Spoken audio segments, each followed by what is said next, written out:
सड़क से संसद तक संघर्ष करते हैं। चुनाव है तो प्रत्याशियों पे मंथन करते हैं। पिछले कई बार मीटिंग हुई हैं, भविष्य में मीटिंग होंगी, अभी भी मीटिंग होना है, चाहे ऑफलाइन हो या ऑनलाइन हो। लेकिन उसमें हमारे कोटे के जो सीट आएगा उसमें मेरा प्रत्याशी सबसे बेहतर हो, इस प्रक्रिया के तहत पार्टी के अंदर भी स्टीयरिंग कमेटी के सदस्य हैं, वो चयन करते हैं। गठबंधन के सभी साथी बैठ के तय कर लेते हैं कि कौन सा दल कितने कितने सीटों पे लड़ेगा और कौन कौन सा सीट होगा। जब अब जो सीटें की बंटवारा होगी निश्चित तौर पर अनुपातिक होगी। ऐसा नहीं है कि कोई साथी अच्छे सीटों पे लड़ेंगे, कोई साथी एकदम गड़बड़ सीटों पे लड़ेंगे। शायद मुख्यमंत्री जाने की और निकलने की स्थिति में नहीं है, इसलिए उनको पिंजरे में रख के प्रत्याशियों से मिलाया जा रहा है। मुख्यमंत्री तो डिसीजन मेकर है नहीं आजकल तो कोई डिसीजन करते हैं। कांग्रेस के मुख्य प्रवक्ता राजेश राठौर हमारे साथ हैं। चुनाव की रणभेरी अब बजने वाली है। कांग्रेस के अंदर क्या चल रहा है आजकल? सीट बंटवारा और प्रत्याशियों का चयन की प्रक्रिया में कितने विलम्ब है? कांग्रेस तो खुला किताब है। हम सड़क से संसद तक संघर्ष करते हैं। चुनाव है तो प्रत्याशियों पे मंथन करते हैं। मंथन हो रही है। निश्चित तौर पे जो हमारे बड़े शीर्ष नेतृत्व हैं, जो अधिकृत व्यक्ति हैं स्क्रीनिंग कमेटी के, वो सब बैठ के लगातार इन बातों पे गंभीरता से बैठते हैं। प्रत्याशी चयन की प्रक्रिया को पिछले कई बार मीटिंग हुई हैं, भविष्य में मीटिंग होंगी, अभी भी मीटिंग होना है, चाहे ऑफलाइन हो या ऑनलाइन हो।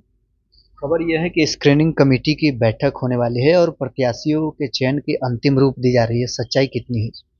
मैंने पूर्व में भी कहा कि लगातार प्रत्याशी चयन को लेकर जो स्क्रीनिंग कमेटी के हमारे माननीय सभी सदस्य हैं, चाहे अजय माकन जी हों, बिहार प्रभारी कृष्णा लावेरू जी हों, प्रदेश अध्यक्ष जी हों, राजेश राम जी, शकील खां जी हों, मदन मोहन झा जी हों, प्रीति शिंदे जी हों, ईमान प्रताप गढ़ी जी हों, तमाम लोग लगातार इस बात पे बैठते हैं। चूंकि हमने सभी सीटों पे आवेदन लिया था, कई ऐसे सीट है जहां 100 प्रत्याशी आ गए थे, तो शॉर्ट लिस्ट करना स्क्रीनिंग कमेटी का प्रथम दायित्व बनता है। तो उस लगातार उस शॉर्ट लिस्ट करने के लिए प्रत्याशी उसमें से एक बेहतर निकालना है ताकि हम चुनाव आसानी से जीत पाए।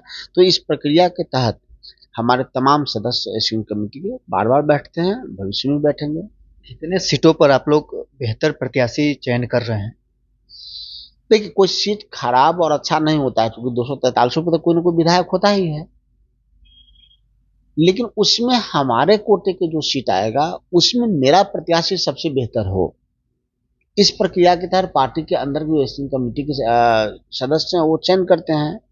तो हम सब जगह तैयारी करके रखते हैं कि अब अभी तक ये डिसाइड नहीं है कि हमारे कोटे में कौन सा सीट आएगा। चिन्हित तो किए हुए ना कुछ सीट? हाँ, चिन्हित तो देखिए, अमूमन जो हम पिछले बार लड़ते हैं उसको ध्यान में रख के करते हैं। भविष्य में जो लड़ने वाले होते हैं उस पे हम करते हैं। कुछ सीट खाली पड़ा रहता है, हम उस पे करते हैं। कई हमारे नेता रहते हैं जहां दूसरी दल की सीटिंग होता है, हम उसको भी ध्यान में रख के करते हैं। लेकिन हम तैयारी सभी सीटों पे रखते हैं। अंतिम में निर्णय तब होता है जब गठबंधन के सभी साथी बैठ के तय कर लेते हैं कि कौन सा दल कितने कितने सीटों पे लड़ेगा और कौन कौन सा सीट होगा। जब सीट मेरे कोटे में आएगा तो फिर उस कोटे जब मेरे सीट आएगा तो फिर उस पर हम प्रत्याशी घोषणा की बात करेंगे। सीट बंटवारा भी नहीं हुआ है, लेकिन पिछले बार आप लोग 70 सीटों पर चुनाव लड़े थे। चुनाव के परिणाम जब आए थे, कांग्रेस पार्टी के परिणाम निराशाजनक थे। आप लोगों ने कहा था कि मन मुताबिक सीट न मिलने के कारण ये परिणाम आया है। इस बार मन मुताबिक सीट मिल रहा है आप लोग को? नहीं, मैंने ऐसा कभी नहीं कहा कि सीटें हमें बहुत अच्छी नहीं दी गई। क्योंकि जब गठबंधन में सीटों का बंटवारा होता है, अनुपातिक होता है। हाँ, उसमें कुछ सीट आप फेवरेबल नहीं मान सकते हैं, तो अब जो सीटें की बंटवारा होगी निश्चित तौर पर अनुपातिक होगी। ऐसा नहीं है कि कोई साथी अच्छे सीटों पे लड़ेंगे, कोई साथी एकदम गड़बड़ सीटों पे लड़ेंगे। चूंकि सब कुछ अनुपातिक होगा, और इस बात से कहीं हम परहेज नहीं करते हैं कहने से कि पिछले बार हम उतना अच्छा परफॉर्मेंस नहीं कर पाए जितना हमें करना चाहिए था। अगर थोड़ा और बेहतर हम सब साथी कर लेते तो सरकार हमारी होती। क्योंकि मात्र 12,000 वोटों से हम रह गए, नहीं तो सरकार में आज होते, हमारे तेजस्वी यादव बिहार के सीएम होते। तो वो सब गलती न हो, इसलिए जब से हमारे प्रदेश के प्रभारी बने हैं कृष्णा लावेरू जी, हर सीट पर जो सीट हमारा है, था या होगा, उतना ही नहीं, हम सभी सीटों पर हम बारीकी से काम कर रहे हैं कि हमारे कोटे में अचानक कोई भी सीटें आएंगी तो हम उस पर लड़ने को तैयार हैं। कब तक सब कुछ फाइनल हो जाने की उम्मीद है?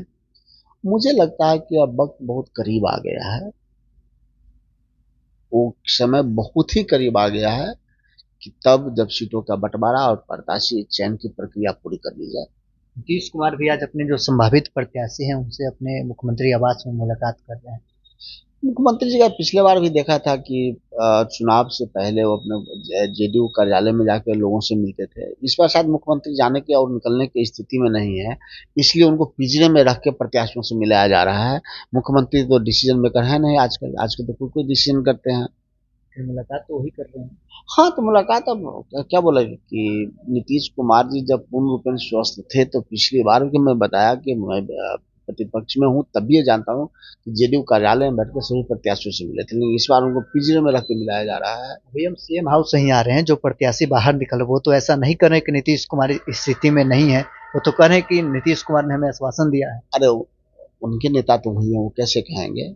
अब वो कैसे कहेंगे कि नीतीश कुमार जी सदन में क्या क्या भाषण देते हैं? वो कैसे कहेंगे कि नीतीश कुमार जी नरेंद्र मोदी को पैर पकड़ते हैं? वो कैसे कह सकते हैं कि नीतीश कुमार बहकी बहकी बातें करते हैं?